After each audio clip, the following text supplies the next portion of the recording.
Садись. Сейчас я тут пойду. Да, Ти. T for two and two for T.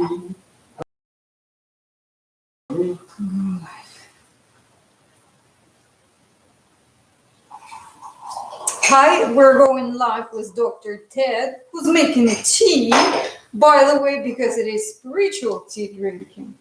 So, and let me go live on Facebook as well.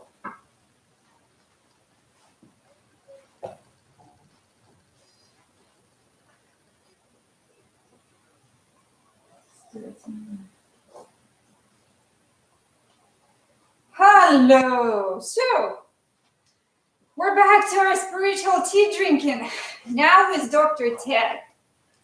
And yeah, the topic is very interesting. How to get out of your mind and responsibly and enjoy. So I prepared a few questions for Dr. Ted. And wait. Dr. Ted, while I'm looking for my questions, can you say a few words about yourself? Yeah, I'm in an interesting situation when I have best of two worlds. I have been a neurologist for 11 something years, and then I switched to the alternative medicine, and then I switched to prayer. So it's a rare combination of the person who experienced the medical field and then left it and experienced the alternative field, which can benefit those who listen to me greatly, this combination. We decided to call these, I don't know, lectures or conversations as a research. For you, why and how did you start this research about non-dual consciousness? I was a curious kid. I was going around the city and listening to all kind of lectures, attending all kind of events, and at that time, when I was about between 8 and 12, was a quite popular so-called mentalists, the mental artists, or later they start becoming hypnotizers, right? People who perform the mass hypnosis on the stage, right? So in our city was a concert of the man by the name Kuni. He was the disciple of the famous Russian mentalist Messing, who was quite known and left his traces all over the culture and impacted a lot of people in a good way. So I went to that event, to that concert of that mentalist, and what he showed on the stage was absolutely out of this mind, because he performed things a human being cannot perform. Like what? For example, there was 6 blackboards on the special stands, and these stands would be made that the blackboards would be rotating, and there was volunteers who would write 9 or something digit in each line, like 20 something line on each blackboard, and he would be standing with blindfolded with his facing the auditorium. He's not looking at them. And then these volunteers, after they finished writing the numbers, they would rotate the boards, that they start rotating at crazy. And then he would take off blindfold, turn around, pick 1, 2, 3 seconds, turn around, put blindfold back, and in about 2 minutes he was produced the sum of those all digits on 6 boards, or 20 lines, 9 digits each. He would produce the sum. Then the volunteers in the auditorium would calculate it for about 15 minutes later on, and they would come up, yeah, that's correct. So many things like that. He would find objects in the auditorium, he would find what people think about and stuff like that. And that's impressed me so much that I started taking interest in that topic, because it was out of this world, out of this mind, right? Average person cannot do that. So the man possesses some knowledge which is not average knowledge. Knowledge or abilities? Probably both. Probably both. He knew that it's possible, first of all, right? Because if you're trying to do something and you know that it's impossible, it's kind of hard. But if you know that it's possible, then it's doable, right? Despite everybody saying it's not doable, and it's still doable. Yes, okay. Okay, so that was my initial kind of splash of interest to that. So I started collecting all kind of information, clipping from newspapers, from the magazines, and it was quite flourishing, all this topic. And then all of a sudden, 1 year, all the clippings, all the articles, and all the talks about it disappeared, like never existed, just went down.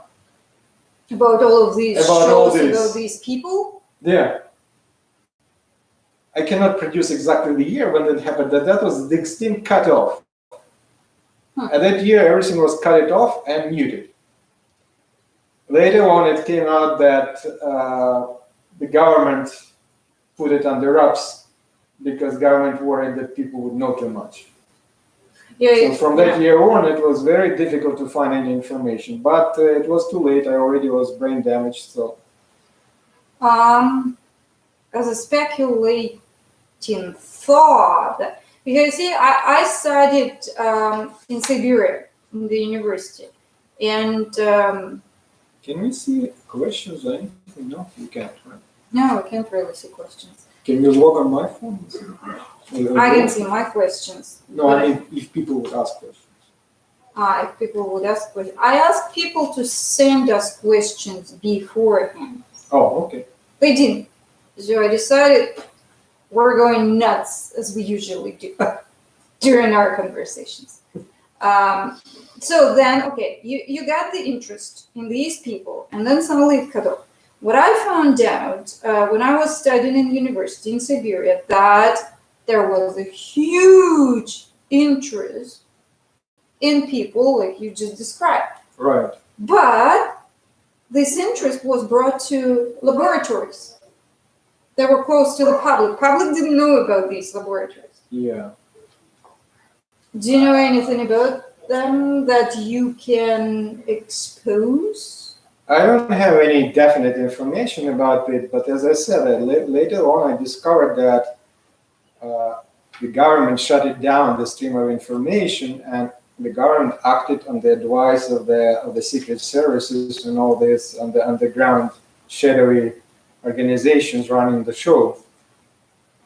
They wanted it to have it to their own, right? They don't want somebody else to know what's available. Mm-hmm.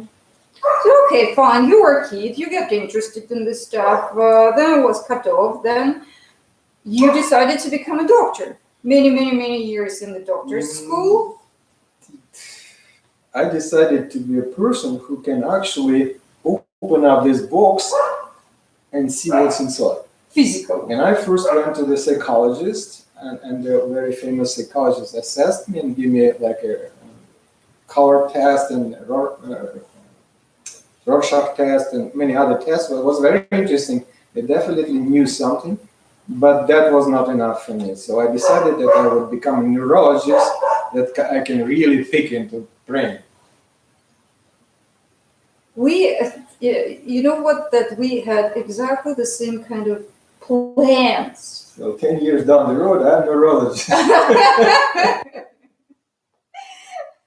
Mine had to drop off because I had to leave this kind of dream because my eyesight decided to deteriorate. And lucky my patience. Maybe it's prevented you from knowing something you're not supposed to know at the moment. Probably. But lucky my patience, I didn't open their box. Right. So, but and what actually made you share the information that you know? I'm well prepared for that question. There is a concept, it's called die empty. So all my life I spent gathering things and sifting through the information, throwing out the garbage and picking up the jewels and the pearls.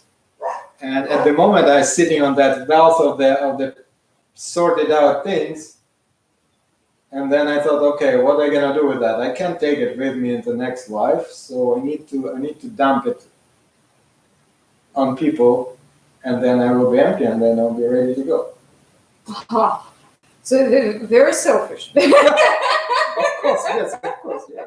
I acknowledge that. Very selfish. I acknowledge that, no problem. There is no like, do you know what I love? It's not like, "Oh, I have to help people. It's people deserve to know the truth." That was on the agenda, but that was not the first point. The first point was my interest in picking into the brain. So, other questions.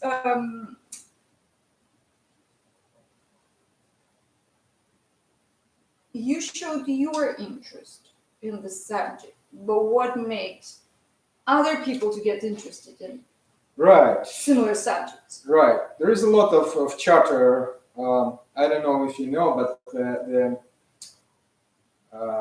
the secret services know stuff, right? Oh yeah, They oh yeah. predict things based on the amount of chatter. They can't actually know what's people chatting about in different encrypted channel, but they can monitor the quantity of the chats. Yes. When the quantity raise up, they know that people are up to something, and they double the efforts to know what they're up to. Quite logical. So there's a lot of chatter about this topic. I watched and listened to many people on the internet and the YouTube and writing books about that subject. The subject is in the works. It's not something new, right? There's a lot of information about this. Non-dual consciousness, or as they call in many religions, ripened consciousness. Right. Yeah. I like the parables, so I'll go with little parable. Once upon a time in ancient India, one man who was pursuing the spiritual education and development of himself asked the elder about death and dying. And the elder looked at him, and without saying a word, he took 2 coconuts. He took young green coconut and smashed it over the rock.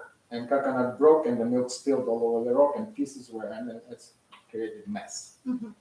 Then he took the ripened coconut and smashed it over the rock. The outer shell cracked and fell off, and here you go, he had in his hands perfectly rounded, ripened coconut. Those who understand, those will know. Oh yeah. Oh yeah. Oh yeah. So we are talking about non-dual consciousness, but I think everybody understands it differently. So Yeah, what is it? that's the thing. I have to disappoint all our viewers because talking about non-dual consciousness is futile. It's like you showing somebody black and white picture of the famous Van Gogh sunflowers. Or even no, it's even worse. It's like you're talking to somebody and trying in your own words describe your experience of watching the Van Gogh famous sunflowers. So that's approximately how talk about non-dual consciousness grade on the scale of from 0 to 10. So what do you suggest instead of talking? Instead of talking, it's better just to sit and drink tea and be silent and pray and meditate together. And that could be done and should be done as well. That's much better. There's this intrinsic problem, which also described in the Buddhist writings, when the Buddha's disciple decided to write his biography after his passing, about 150 years, not 150, about 20-something years, they decided to write down his biography. And there was like 7 or something, I don't know exact number, of them sitting together thinking about it. And they said, yeah, well, we need to write this thing down. However, we are not good for it. We cannot do that because we're all enlightened, so we do not remember anything. can't really say anything. But we have one person who didn't get enlightened yet among our disciples, but we can't ask him to say anything because he would pervert everything because his brain is still in a dual mode and he would not tell the truth. So basically, we can't do that. So that's applied to the talk about non-dual consciousness as well. Total disaster. I'm sorry. Total disaster. I'm sorry. I apologize. So, what I understood so far, talking about non-dual consciousness has no sense. No sense, absolutely. So, talking has no sense. That's why the title was how to get out of your mind responsibly. So it makes sense to do something then. Yes. Rather than Well, talking. that doesn't make sense as well. Okay. Either. I'll just drink I'm tea. sorry about that. The reason it doesn't make sense because you cannot do yourself into non-dual consciousness because non-dual consciousness is your natural state, the way you are. Like, can you feel this air, this room with the air, for example? No, you don't. Now, second question, do you need to fill this room with air in order to breathe?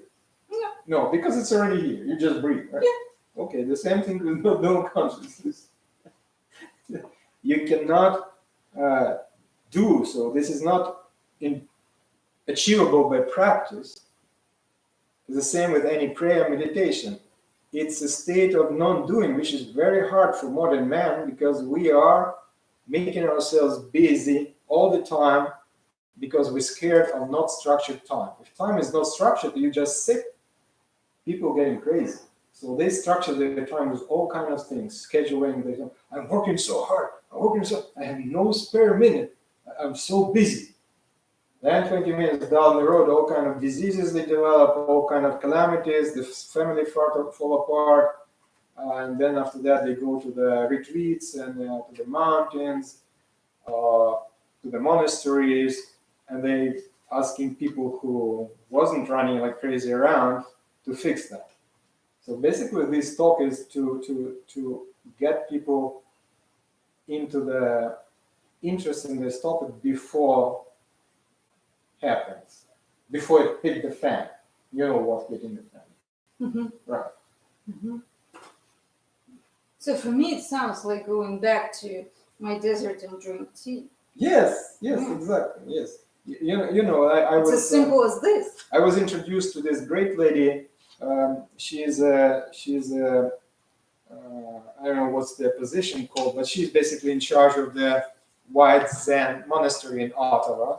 She used to be in broadcasting, was making good salary and making good living, but then all of a sudden she realized that that's not what she wanted to do because it's all emptiness. It's all empty words without no meaning. Mm-hmm. So she went for 17 years to different monasteries, Malaysia, to mountains of Tibet, and studied the Zen. And then she came back and established that monastery. It's quite impressive, and I spoke to her on one of the conferences on the mental health and spirituality, which was in Ottawa. And again, she impressed me with the very simple, straightforward approach. She was talking to one lady, and I was waiting for my turn to talk to her. And the lady was sitting and I was standing in the hallway that was between the lectures. And when the lady left, I approached her and said, "Hi," introduced myself, "I'm Dr. Ted, this and that." And I make a reference to the lady. I think she left because she thought that she's taking too much time. And she wanted me to take some time as well. And she said, "No, we just finished talking." That's why she left. So immediately I realized that her perception is much clearer and her grip of reality is much stronger than mine. I was expressing artificial construction. I invented something out of blue and believed that that's to be true. She was speaking the truth because she saw the truth. So most of us just invent the truth instead of seeing it? We never see the actual truth if we're in the dual mind, because dual mind have all kind of filters. The filters are produced from the scars, from the trauma, from beliefs, from the social upbringing, from the conditioning, from the bad experiences, good experiences, all this creating filters. So basically what everybody sees is perverted picture of the reality, thinking that it is reality, which is not. It's in neurolinguistic programming, it's called the map of reality, because the dual brain is continuously creating the construction, which is called how things are. And then working with that construction as reality, which is not. That's only mental construction. Nobody knows how many mistakes in that. It's very far from reality. The further, the worse, right? And then that dual mind is making another construction on top of this one, the first one, initial one, which is called how things should be. Because dual mind thinking that that's actual reality, right? Mm-hmm. So then it's making the prediction how things should be, and then it's super concentrating on that prediction, thinking that's only one way how things should be, and then things of course going south and sour, and then that mind getting very upset, and the person getting in inflamed state of mind, which is almost kind of normal state of mind before this poop virus started. This was almost normal state of mind for every person. Inflamed mind, and the person running around like with popped out eyes. Oh, this, that, quickly. Yeah, time. Yeah, I'm late. 4.5 minutes. Yeah, and that's only people have And to then be. all of a sudden realize that's not important. You can be late 2 years. Nobody cares. Mhm.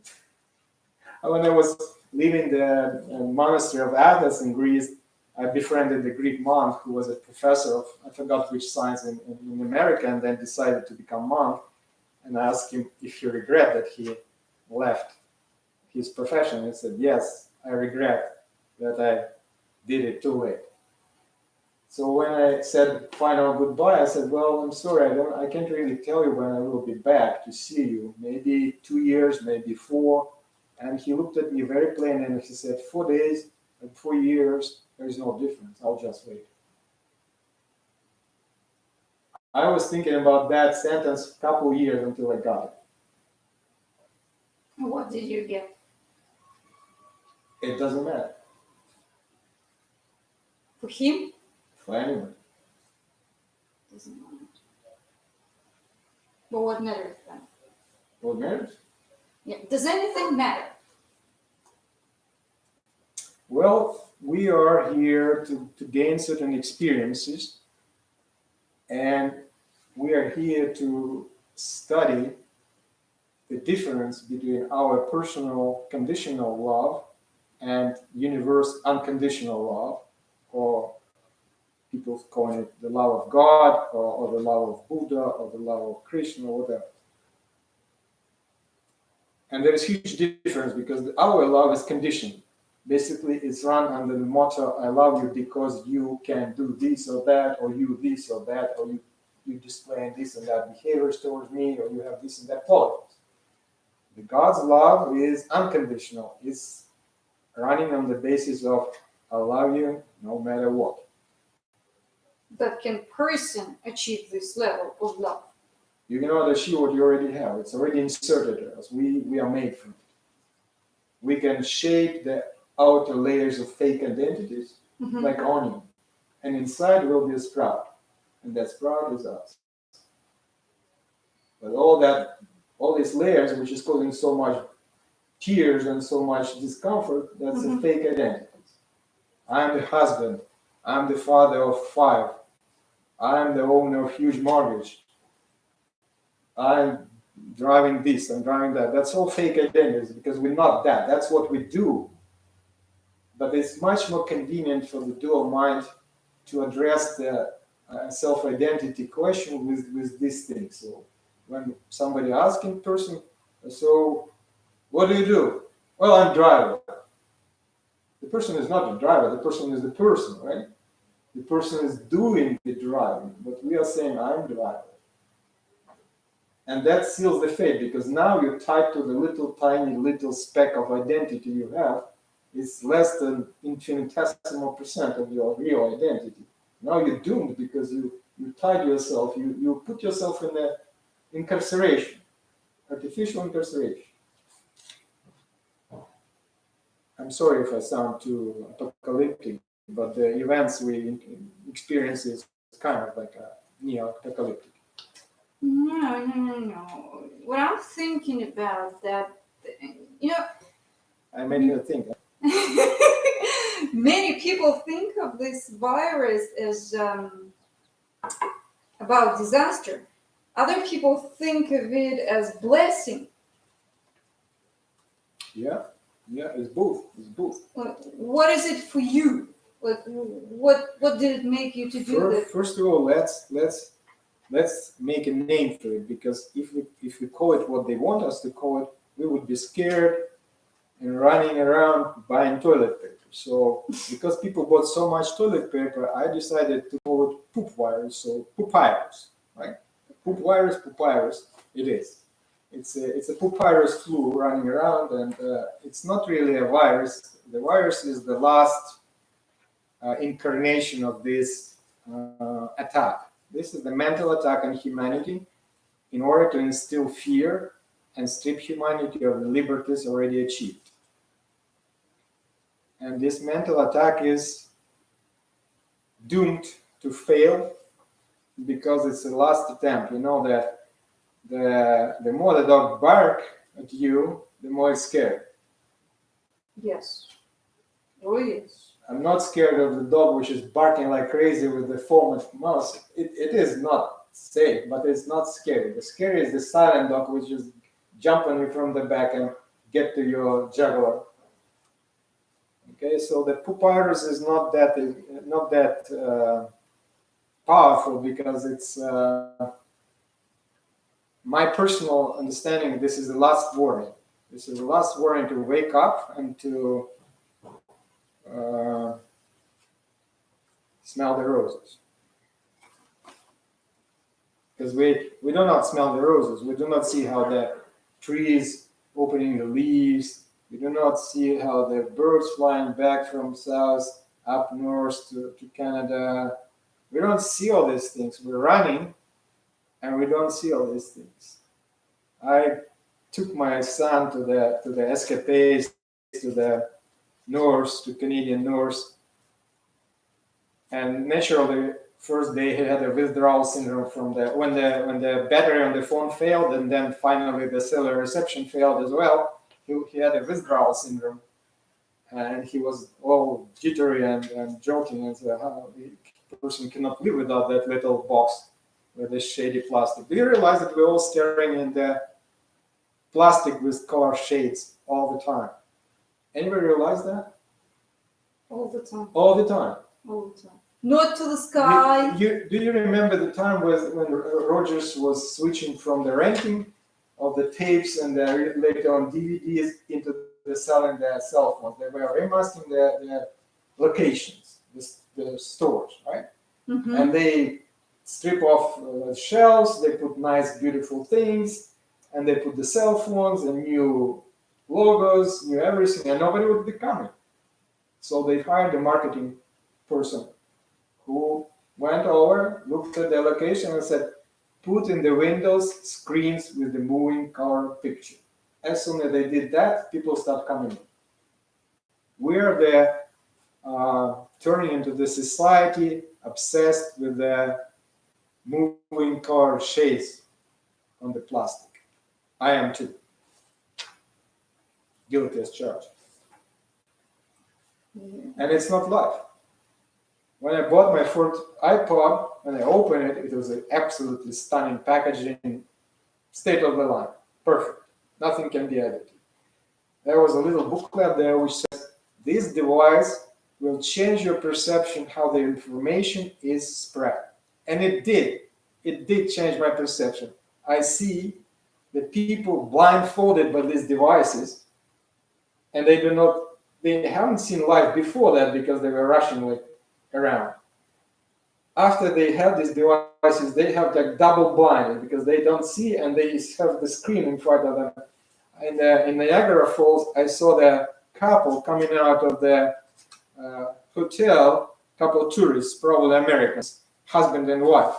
They came out of the hotel and they both had devices in their hands, and they would go on the sidewalk like that. They would try the sidewalk before themselves, not to step into something.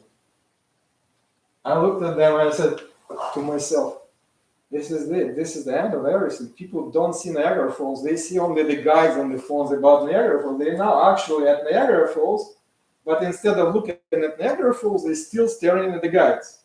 Mm-hmm.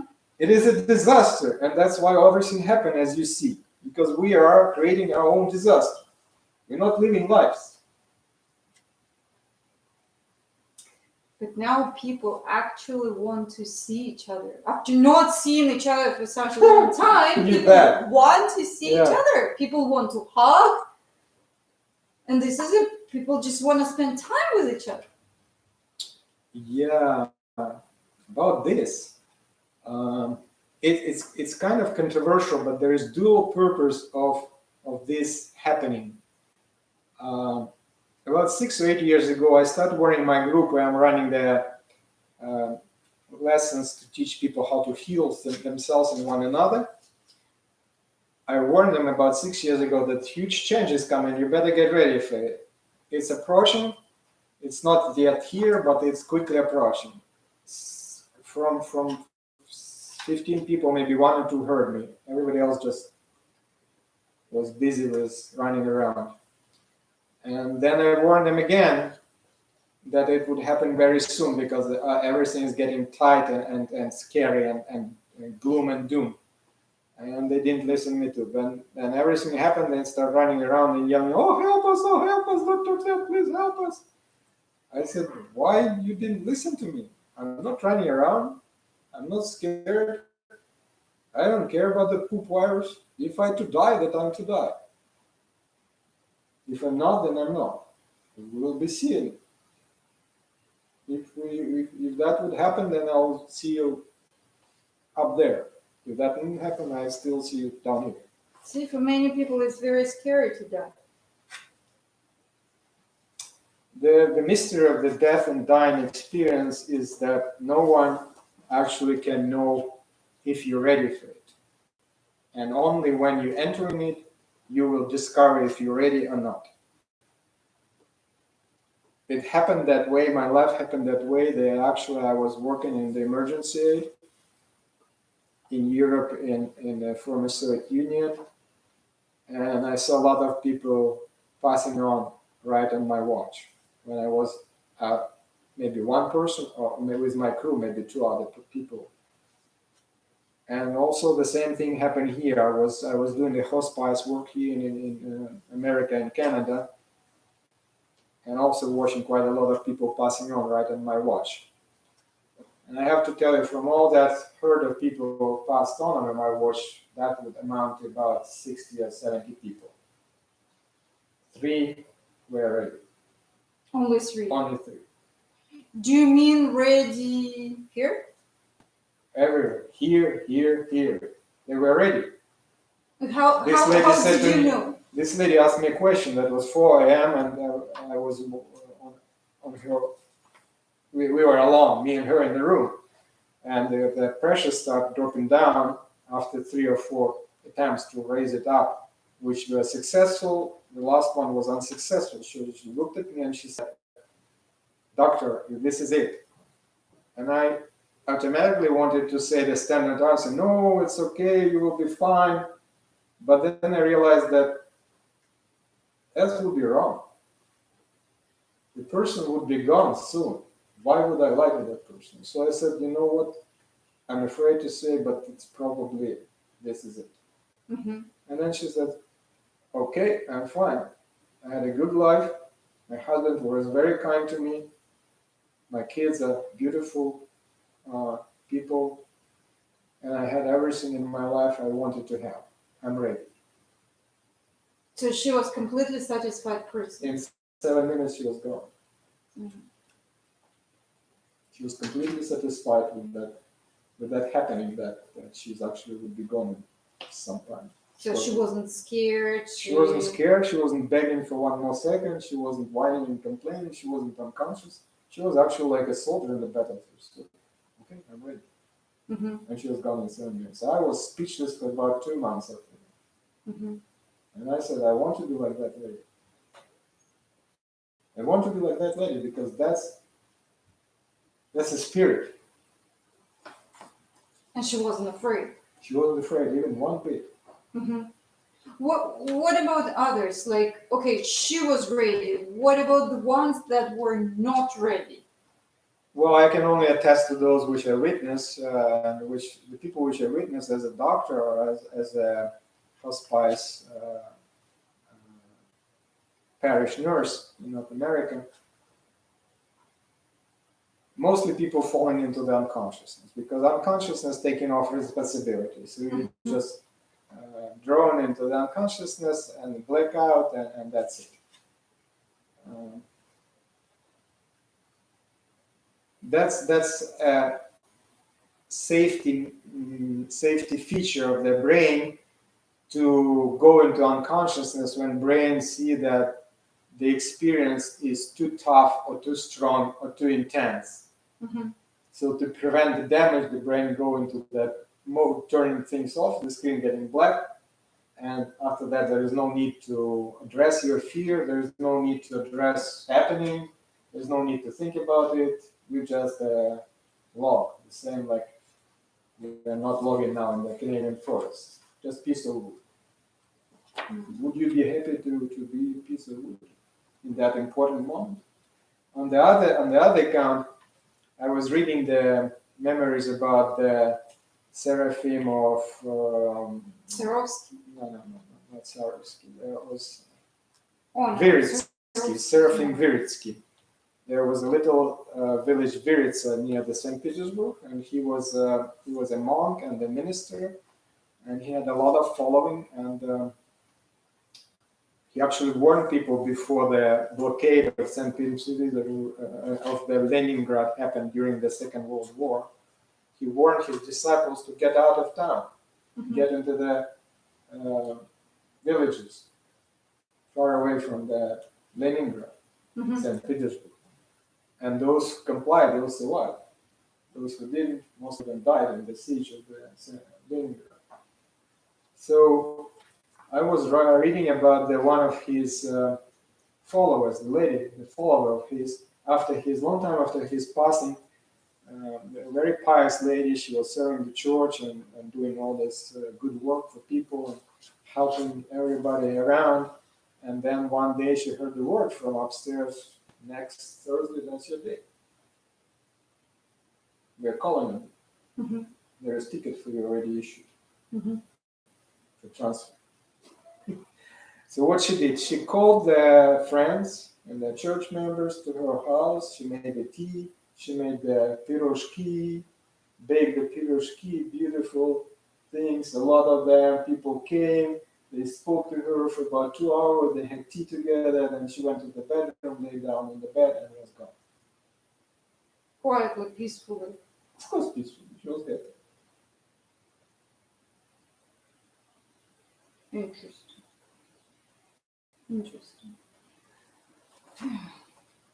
Most of people are afraid of this.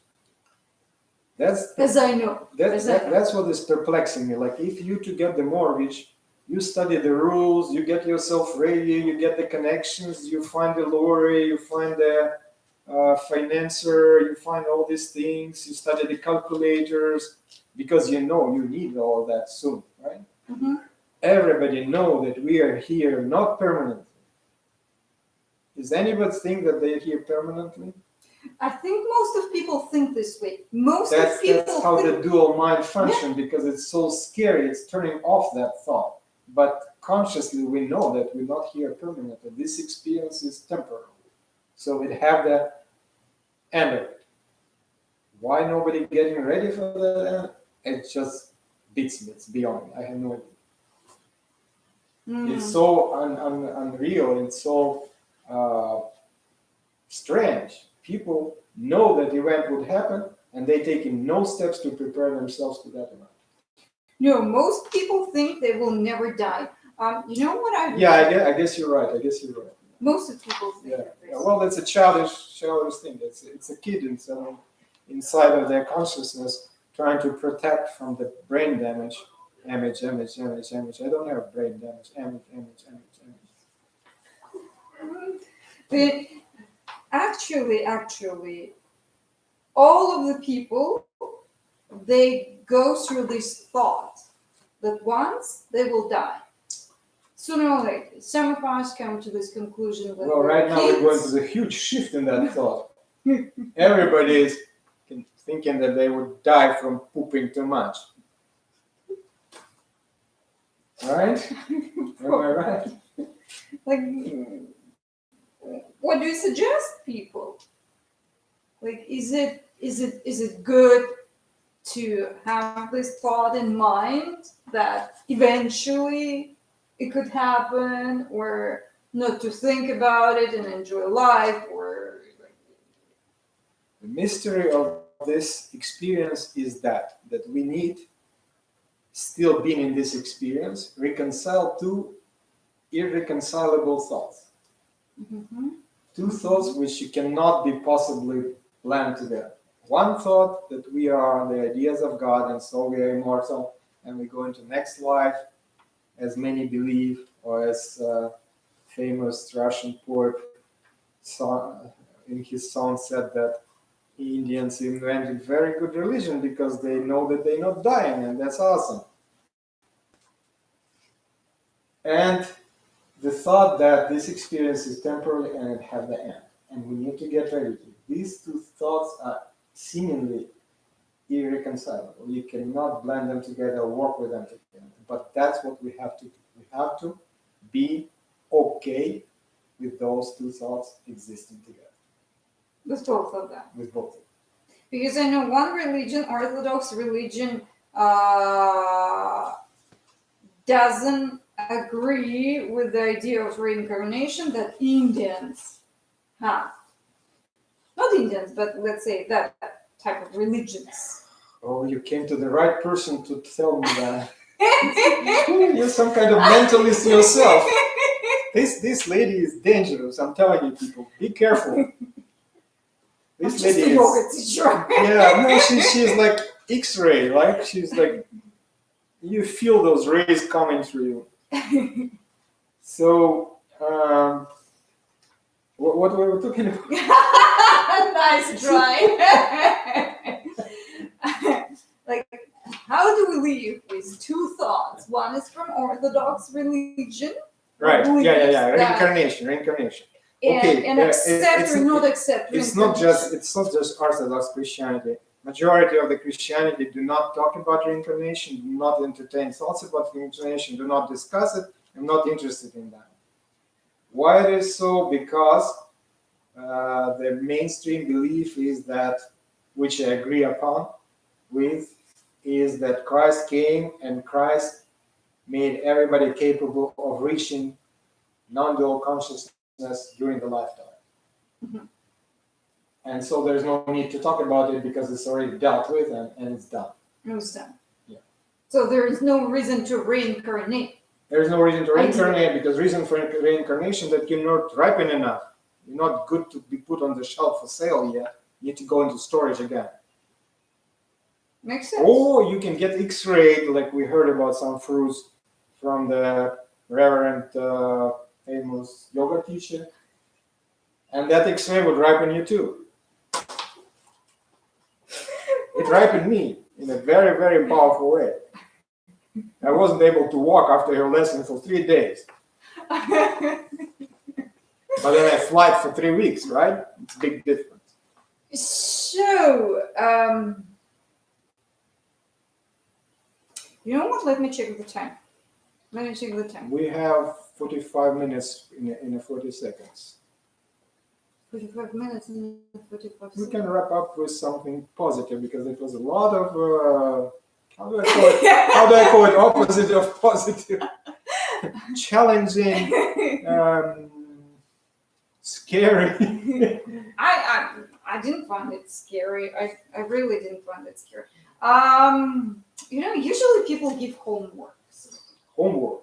Homework. Yeah. Oh, you caught me out off guard. Off guard. No, but you said we have to wrap up with something positive. Right. And joining these two together, which we did, I think. Which we Yeah. Which we kind of let's the viewers judge did we or did we not. But the homework is this. The homework is this. In no way, please think that you can, with some exercise, ripen up. Exercise is to be done. Holy books is to be read. Service is to be attended. Yoga is to be practiced. But in no way you have to think that this would ripen you up, because it would not. Your soul would ripen up because of the soul effort, and you cannot bend your leg behind your head and start ripening up faster than before. Actually, you can, because it would be so painful that you will. Okay, you know what? Let us continue later. Send us questions, and we'll schedule next talk. If people will be interested, sure. If not, then bye-bye. Do they have a choice? Now you know me better. See you. Dangerous, I'm telling you. It's dangerous, lady. Very dangerous. Ooh. А как остановить? Так, end stream. А, инструмент.